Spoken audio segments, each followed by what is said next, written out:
Buenas tardes amigos, este es el programa Diálogos de Montonero.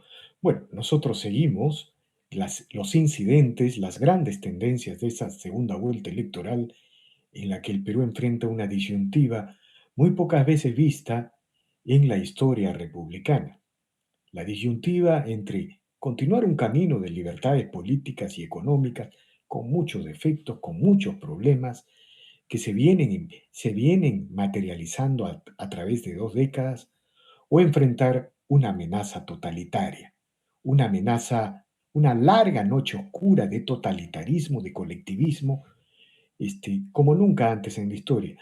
Digamos, la particularidad de esta elección es que Perú Libre tiene una densidad y una ortodoxia ideológica que nos lleva a no exagerar cuando uno señala de que es una convergencia, una confluencia de las más diversas corrientes comunistas en el Perú, desde el comunismo maoísmo cercano a Sendero Luminoso hasta el comunismo procubano. Pero en fin, para hablar de estos temas, en medio de un momento en el que las encuestas, los sondeos de opinión registran virtualmente un empate técnico, hemos convocado al reconocido periodista Juan Paredes Castro, ex editor, el gran editor del diario, de la sección política del diario El Comercio, un reconocido analista político y observador, autor de algunos libros y algunos ensayos muy importantes sobre el sistema político, quien ha tenido la gentileza de aceptar esta conversación. Buenas tardes, señor Paredes Castro. Gracias por este diálogo. Buenas tardes, Víctor Andrés, y es un gusto estar en tu importante espacio periodístico. Bueno, mi primera pregunta sería la siguiente. Estamos en estos momentos en un momento virtual de empate técnico, ¿no? Bueno, esta historia comenzó luego de la segunda vuelta con un antivoto muy fuerte para la señora Keiko Fujimori, que incluso llevó a unas encuestadoras a registrar 20 puntos de diferencia. Todo eso ha cambiado. Estamos en un virtual empate técnico. Si yo le preguntara una imagen, una impresión con respecto a la campaña electoral, a menos de 20 días de la segunda vuelta, ¿cuál sería la impresión que usted diría? ¿Una Keiko en ofensiva permanente? ¿Un Castillo en defensiva permanente? ¿Cuál sería la figura que deberíamos utilizar? Tú dices, ¿qué es lo que yo podría estar viendo en este tramo que falta? ¿No? ¿Es más o menos hacia ahí va tu pregunta? Sí, hacia ahí va, señor Paredes Castro. Bueno, como tú dices, estamos ante un empate técnico, pero ¿de qué naturaleza? ¿No? Un empate técnico de qué naturaleza. Es la tercera vuelta electoral para la señora Fujimori dentro de esta costumbre, dentro de esto que ya se ha hecho una costumbre, ¿no? Elegir entre el mal mayor y el mal menor, ¿no? ¿Qué cosa es el mal mayor y qué cosa es el mal menor? Bueno, ella lo ha vivido en su última elección del 2016 frente a Kuczynski. Eran prácticamente dos posturas muy similares, pero lógicamente para la mayoría el mal mayor era Keiko Fujimori por el pasado autocrático del papá principalmente, ¿no? Antes había confrontado con Humala, ¿no? Y Humala lo había ganado también. Y antes Humala había sido el mal mayor cuando García ganó las elecciones. Entonces, siempre hemos tenido esta confrontación, como cuando Toledo también, el mal mayor fue Alan García y el mal menor fue Alejandro Toledo, ¿no? Eh, lo que estamos enfrentando ahora, como tú dices, es eh, no un simple mal mayor y una contienda entre un simple mal mayor y un simple mal menor por cuestiones de programa, de posturas políticas o ideológicas.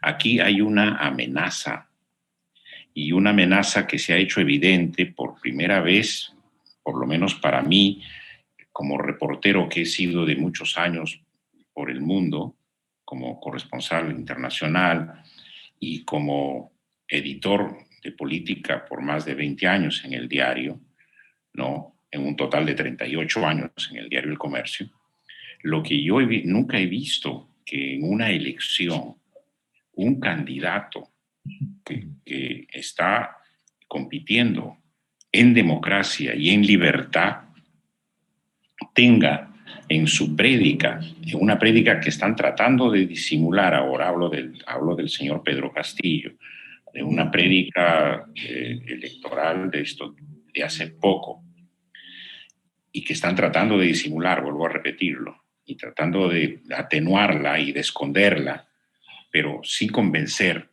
porque no hay una postura sincera en el cambio. Es una prédica de prácticamente liquidar el sistema democrático. O sea, ¿cómo alguien puede tener un gran caudal electoral diciéndole al país que lo que están persiguiendo es reemplazar el sistema democrático que para ellos no sirve, que no ha generado satisfacción social, política ni económica, pero no es que lo van a reemplazar por otro sistema democrático mejor.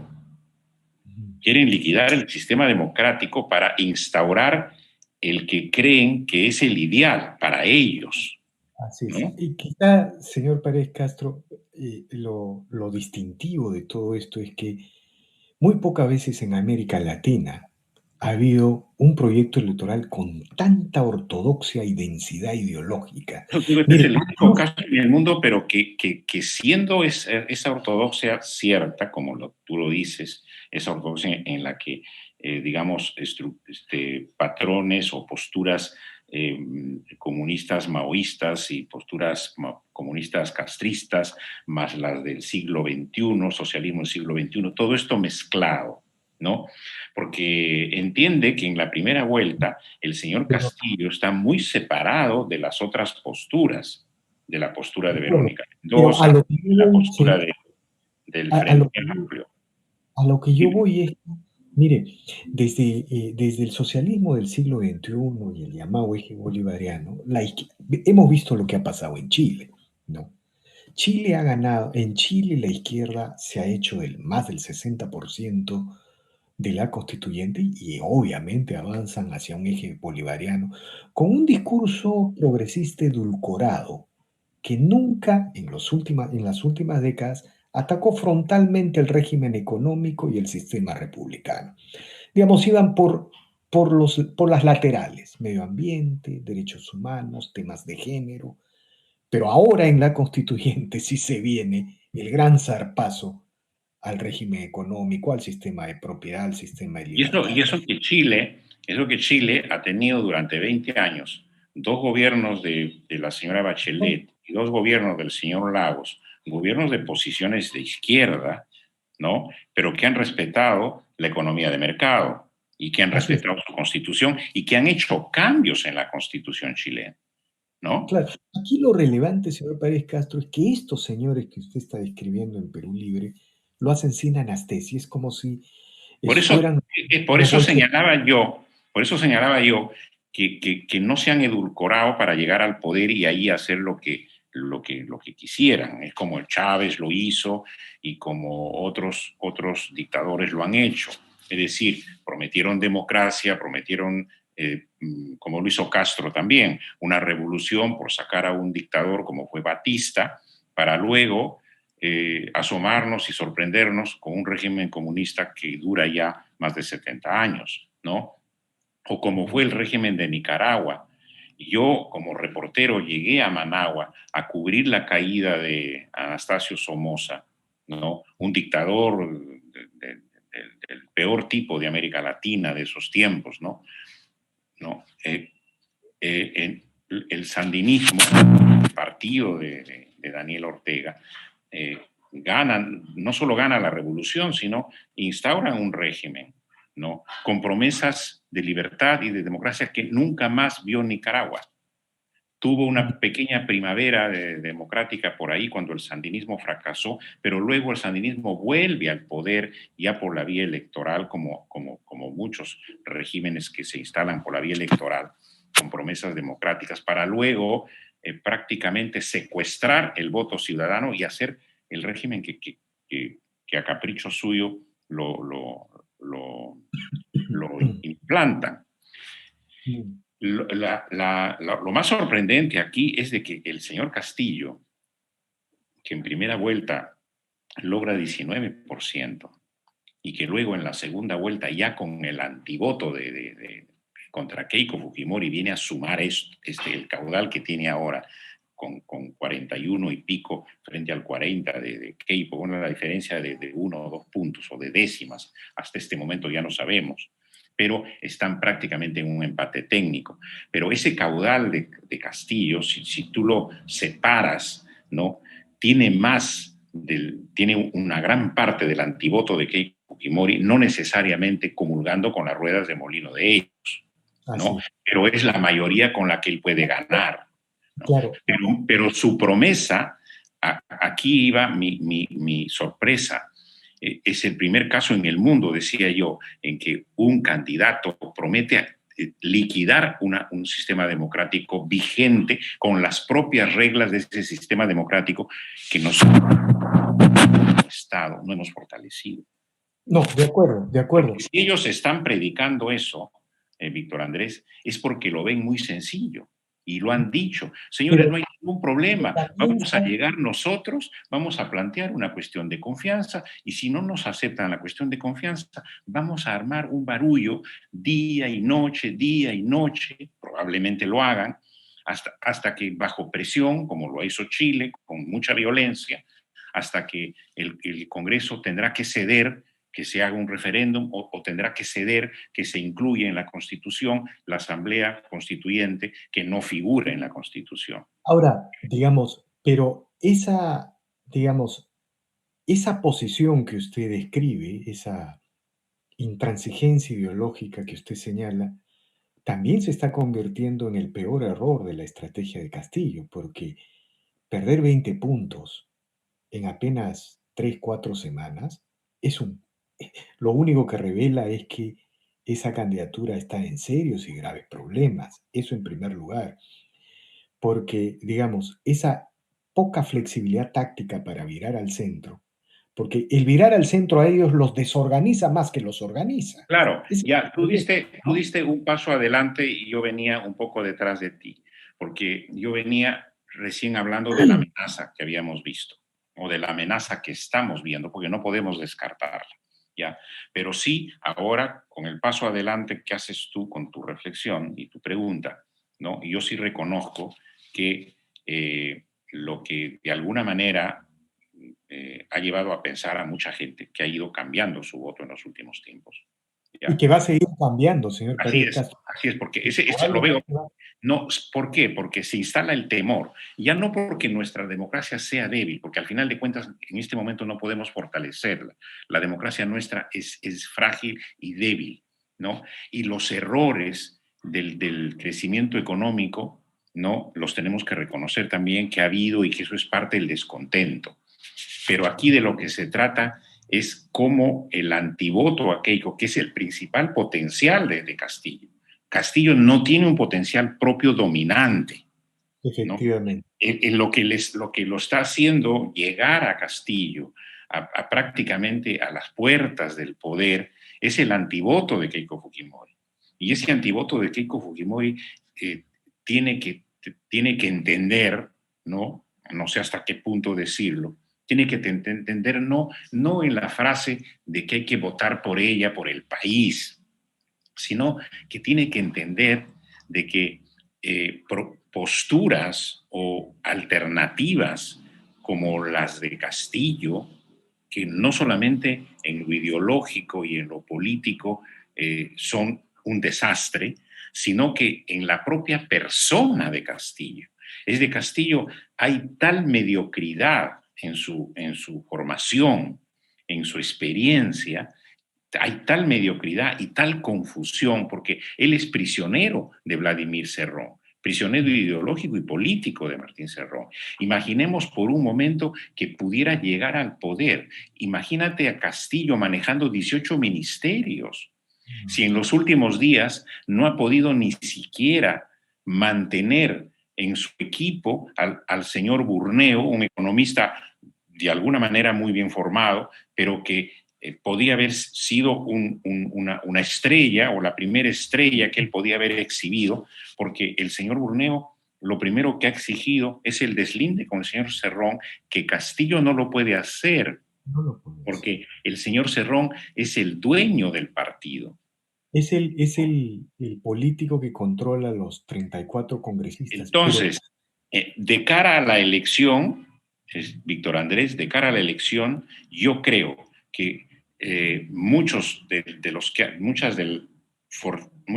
de los elementos que han sido fortalezas para Castillo ahora son sus mayores debilidades. El señor exactamente. Cerrón es Ahora, una debilidad para él. El discurso que tiene Castillo es un discurso tan pobre y tan mediocre que también es una debilidad. ahora, déjeme preguntarle esto, señor Paredes Castro. Mire, cuando se desató la segunda vuelta, algunos dijeron que esto va a ser una lucha de los antivotos, ¿no? Entonces, realmente quienes defendíamos el sistema republicano nos estremecimos frente a la densidad del antivoto ah, de la señora Keiko. Y eso es todo lo que usted ha descrito es eso. Pero sucede que en el Perú, luego del pronunciamiento de Vargas Llosa, ¿no? Digamos, muy importante a mi entender, ¿no? El antifujimorismo se quedó sin una ala liberal, institucional democrática, que le daba un enorme oxígeno, una enorme potencia y poder Así es. del antifujimorismo. Sumado a esto, ¿no? De todo lo que usted ha descrito sobre la naturaleza, la identidad del Perú libre, en el Perú se levantó, mire, un huracán anticomunista. En Chile hay un huracán antineoliberal. En estos momentos, en el Perú se ha levantado un huracán anticomunista, un Sí. proceso de Es movilización. mucho más fuerte que en cualquier otra parte de América Latina, te diré. Exactamente.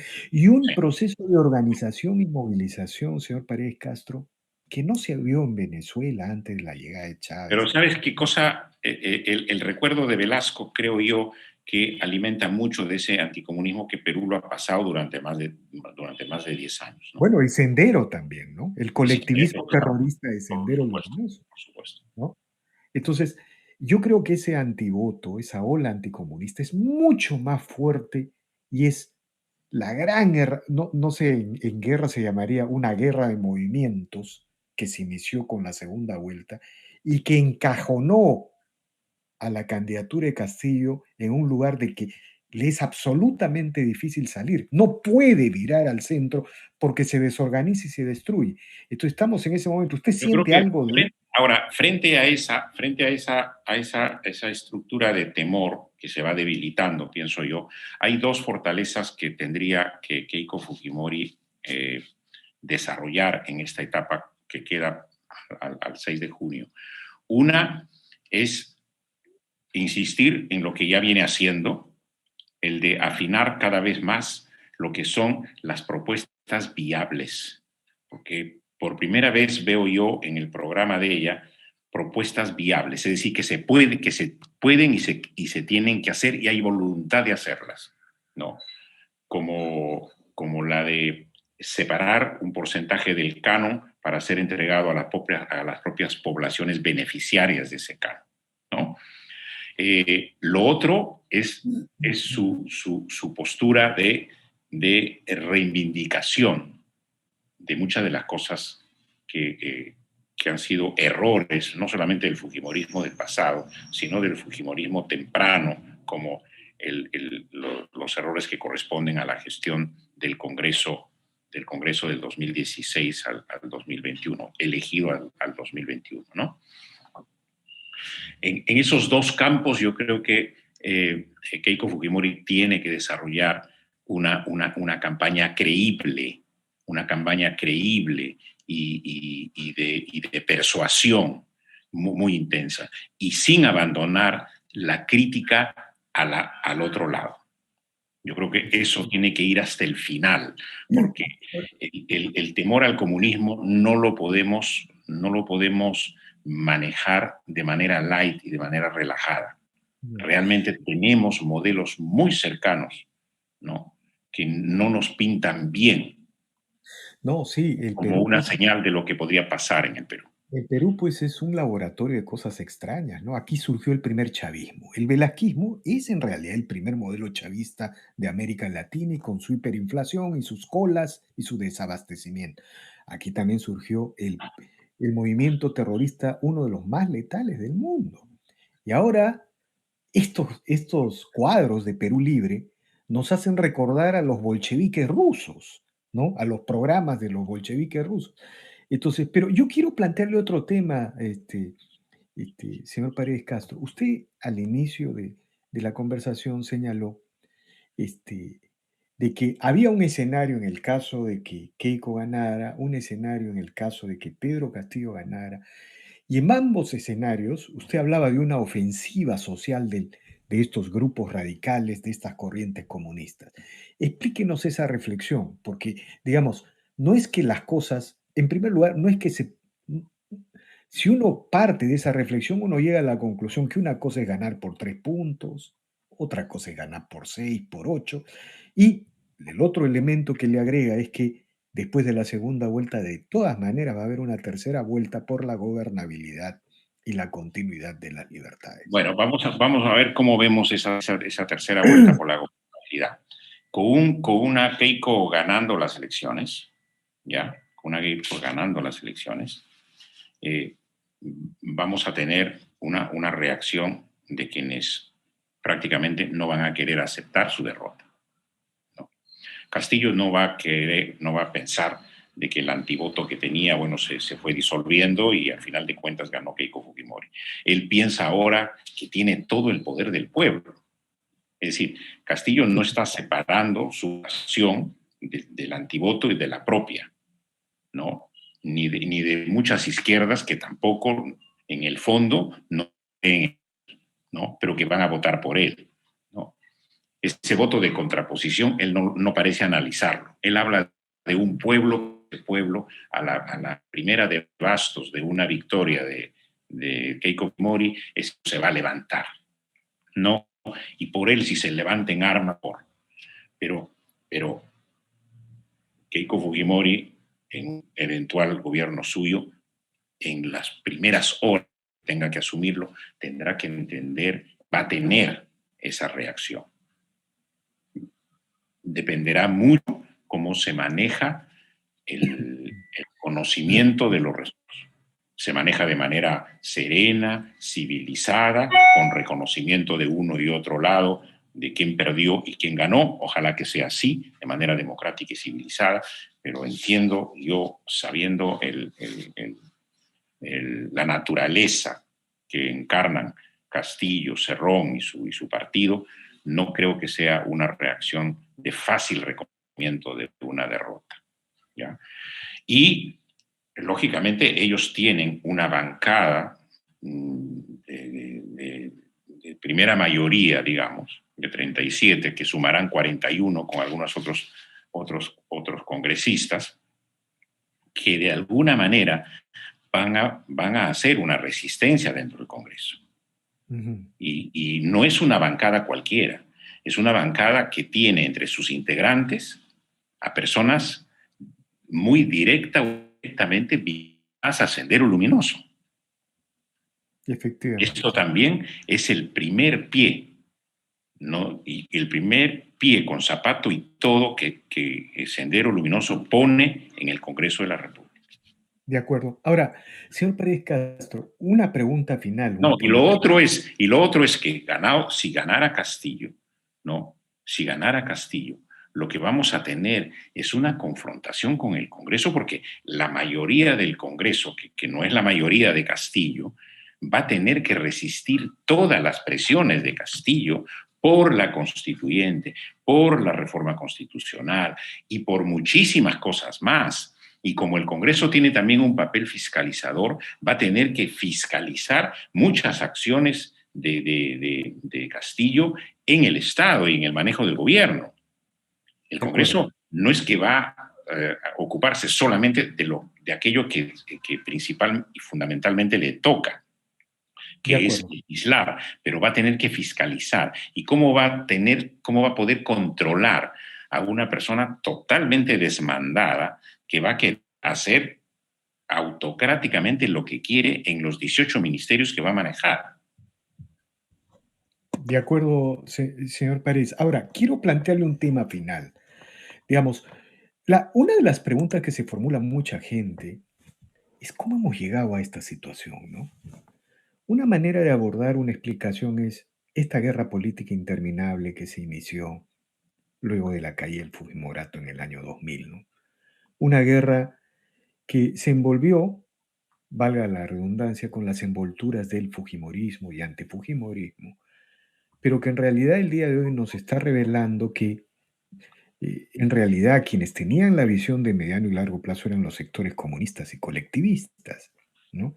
Entonces, luego del pronunciamiento del señor Mario Vargas Llosa, digamos, surge un enorme espacio para preguntarse si esta guerra ya debe terminar en un eventual gobierno de la señora Keiko Fujimori. En un eventual gobierno del señor Castillo las cosas cambian. La democracia pasa a resistir y a ver si sobrevive, ¿no? En un eventual de gobierno de la señora Fujimori, digamos, uno debería pensar que, para ponerlo en simple, que deberíamos procesar la transición política que nunca procesamos a la caída del Fujimorato, que deberíamos llegar a pactos y acuerdos de mediano y largo plazo para que surjan derechas e izquierdas modernas, como alguna vez sucedió en España y Chile en sus mejores momentos, aunque ellos ya lo perdieron.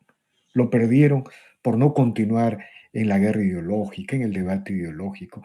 ¿Usted cree que es, digamos, claro, siempre es prematuro hablar del futuro cuando no has ganado la gran guerra que va a definir ese futuro, ¿no? Pero también es necesario imaginarse una transición, ¿no? Luego de de este terrible momento para el sistema republicano. Yo me pregunto siempre, ante tu reflexión, me pregunto siempre qué hubiera pasado si España hubiera estado solamente atenida y recostada en las reglas de juego de la transición que hicieron ellos a la democracia después que salieron de la dictadura de Franco, ¿no? Las reglas de juego de la Comunidad Europea. La Comunidad Europea ha venido a ser una especie de resorte moderador y tranquilizador de las fuertes corrientes, digamos, enfrentadas que tiene España, ¿no? Y de ahí que España le ha resultado difícil manejar una estabilidad hasta el día de hoy, ¿no? Entonces yo creo que las transiciones tienen que ser muy transversales y y no quedarse en las primeras reglas de juego, sino desarrollarse más y robustecerse.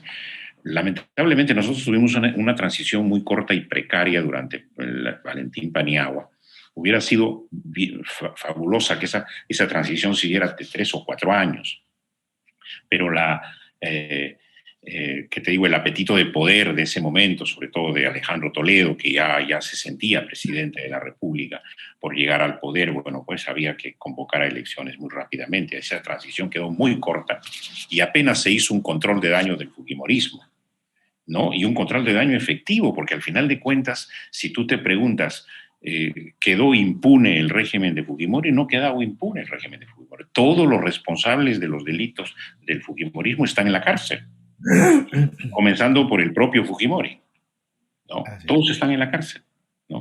Donde hay impunidad y mucha impunidad es en los gobiernos que han venido después. Y no estoy defendiendo yo acá el fujimorismo, del cual he sido crítico siempre, hasta el día de hoy.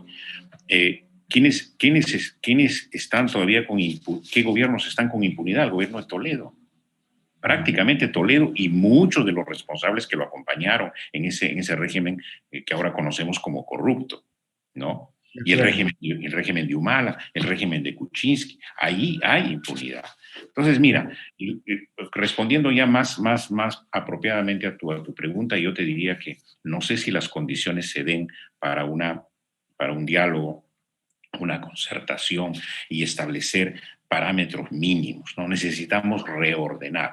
Yo creo que una parte del tiempo, no lo está diciendo Keiko Fujimori, pero creo yo que tiene que darle a ella, propiciar un espacio, promover un espacio para que las organizaciones políticas y civiles se organicen en un diálogo, ¿no? Y puedan los partidos resurgir, podemos abrir los espacios y sobre todo no dejarle pues tela que cortar a la izquierda, ¿no? Hacer un Sí, mejor trabajo social, mucho más eficiente, distribuir la riqueza, ¿no? Y de acuerdo.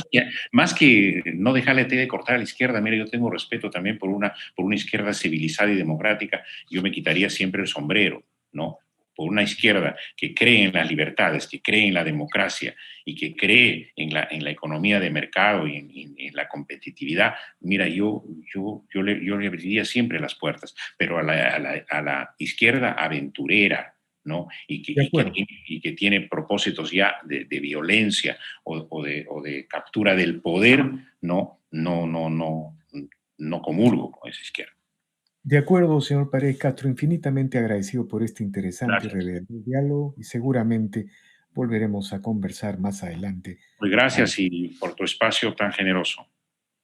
Muy bien, señor Paredes Castro, infinitamente agradecido igualmente. Bien, amigos, esta ha sido una nueva edición de Diálogos del Montonero. Regresamos en la siguiente edición. Gracias.